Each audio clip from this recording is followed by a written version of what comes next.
My apple tree is exploding right now, so I've got a lot of apples and I don't know what to do with them. So I decided to make an apple pie ice cream.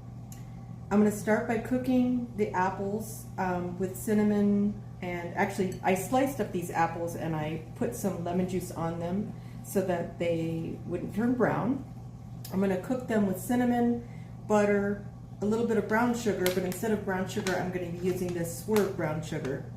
A little bit of salt, and so instead of making a pie where you bake, I'm just going to cook it over the stove top, and then I'm going to mix it with a traditional vanilla ice cream. For that, I'm going to use this cream cheese frosting as my base, and then I'll just use milk, a little bit of cream, and a little bit of cottage cheese. I think that adds a nice emulsification to it, and I'll mix it all together, and I'll probably make some sort of a crumble topping for it. Over medium heat, I'm going to add a little bit of butter to my pan, add my apples that have been sliced and peeled. You can use whatever kind of apples you want. I just picked what was on the tree. We have lots of different varieties. I'm going to let that cook for about 5 minutes until it softens, and then I'll start adding my sugar and my sweeteners, my sugar and my salt and my cinnamon. Now that this is cooked for a few minutes and the apples have gotten soft, I'm ready to add my other ingredients. I'm going to start by adding some brandy. You don't have to add this, but I like to. It makes a nice sauce. Just a splash. Make sure your flame's not too hot when you add that. I'm going to add my Swerve brown sugar.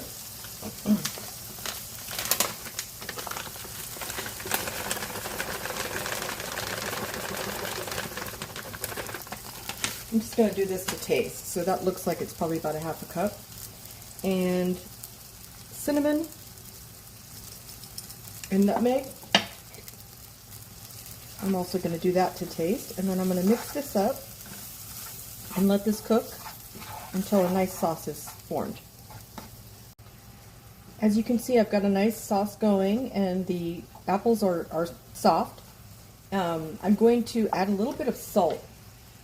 That helps when you have a lot of sugar in something, to just add a little bit of salt so it's not too sickly sweet. I'm going to reserve half of this for the topping of the ice cream, and half of it is going to go into the ice cream base. So now I'm ready to make my base.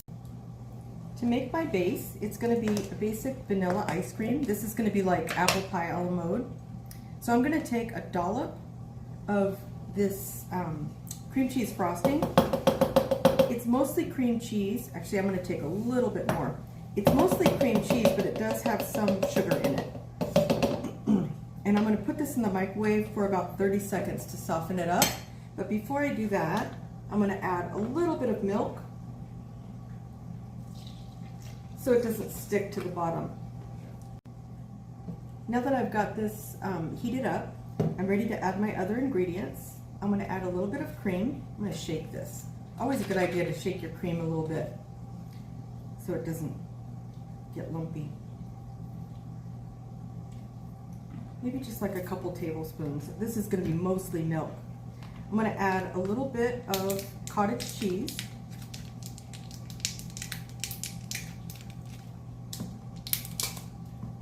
Forgot the top was already on it. When they're brand new, it's hard to get those tops off sometimes. So I'd say half of this container, so that would be about 4 ounces.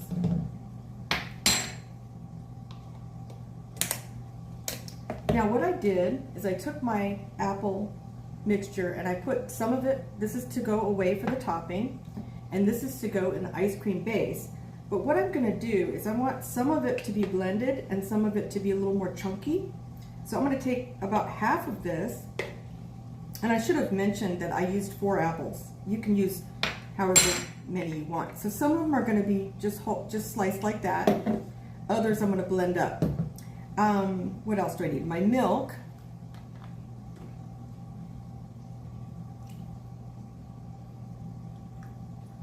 So I'm going to blend this up and add a few more things, and then blend it, mix it all together in here, and then we'll be ready to freeze. Okay, I've blended this up and I've tasted it. A couple of things I need to add. Vanilla, that's always really good in ice cream. Vanilla bean paste.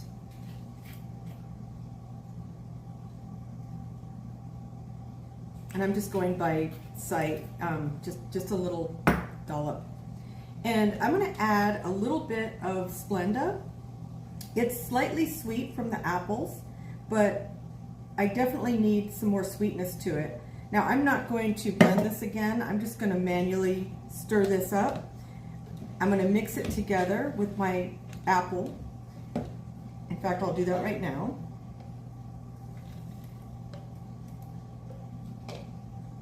I'll take a look at how much more room I have left. I'm almost to the top. I don't have to fill it to the very top. Depending on the flavor, after I stir this up, I might add some milk or some cream.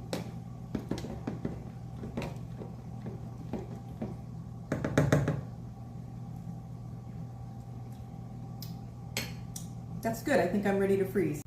My apple pie ice cream base has been freezing for about a couple days just because I didn't have time to spin it yesterday.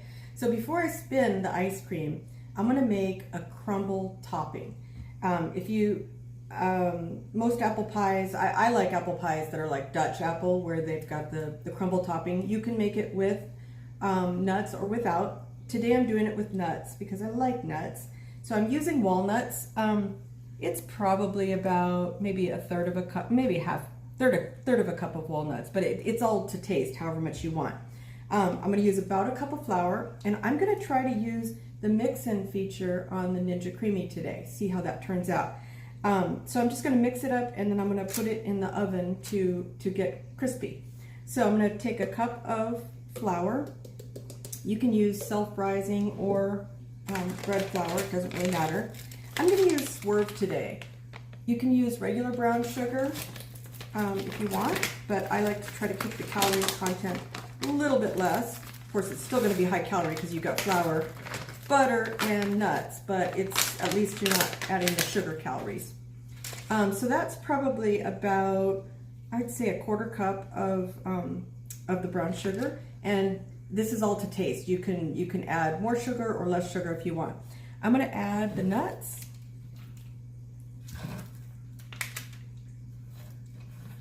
The cinnamon. Cinnamon is also to taste. I like it to be quite cinnamony. So I'd say that's probably just like a teaspoon.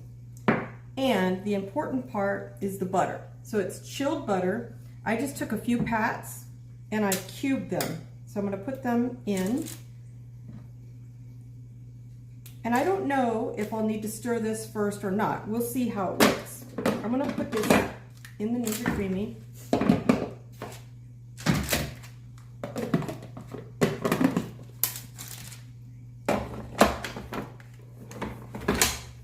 Full mix-in.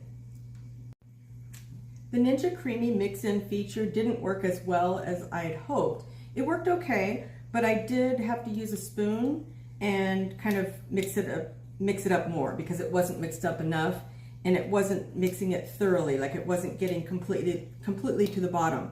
So I mixed it up a little bit, and I realized when I tasted it that I forgot one ingredient, and that's salt. Salt is really important when you're using, when you're making something sweet, because it kind of brings out the flavor and it makes it so it's not one-dimensional. So I'm just gonna shake a little bit of salt in there and mix it up. I'm not mixing it, I'm not creaming the butter. What I'm doing is I'm just mixing it around so that the butter kind of stays in little tiny balls. It almost looks like nuts. And of course there's nuts in there as well. I'll show you what this looks like. Kind of like that, just crumbly.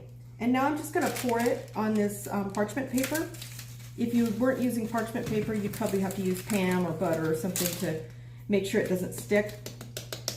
I'm just gonna tap it out. And then I'm just gonna loosely spread this. I could use my hands or a spoon. And then I'm gonna put this in the oven. I'm gonna start with the bake feature and see how that cooks. Maybe whatever, I think it's like 350 or something like that. We'll see how it comes out. I ended up cooking these for about 10 minutes at 350. Be careful because this was a little bit thick, and so I put it on broil for just a minute, just for maybe like 1 or 2 minutes, and I wasn't watching it real carefully and it almost burned. So just be real careful when you've got that in the oven. If you don't have an oven to use, you could always cook this crumble on a cooktop. Just saute it in a pan. It'll be a little bit different texture, but it'll still taste good. So I've got my crumble. It's just been sitting out. I've got my apple that I made, and my ice cream base has frozen for 24 hours. So now I've got a little bit of a lump. So I'm just going to scrape that off. And I'm going to put this in the CREAMi I'm going to do full to mix it all. And I'm going to do ice cream. I had to respin this once on mix-in setting, and now it looks perfect. I mashed it down a little bit with the side of my spoon just to check the consistency. Looks good. Ready to scoop.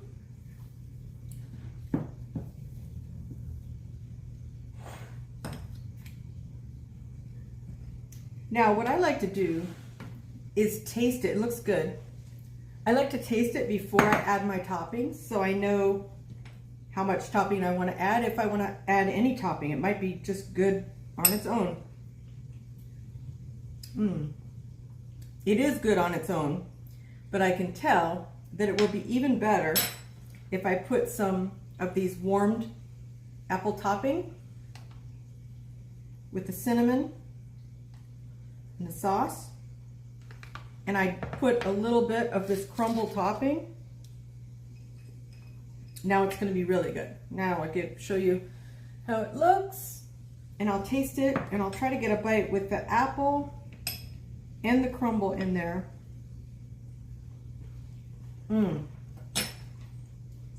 It tastes just like Dutch apple pie. And I used I don't know what kind of apples I used. They were green. They were kind of like Granny Smith. I just picked them off our tree. But you could make it with any apples. Of course, it's going to have different flavors. But this is delicious, and it definitely tastes different than the other ice creams.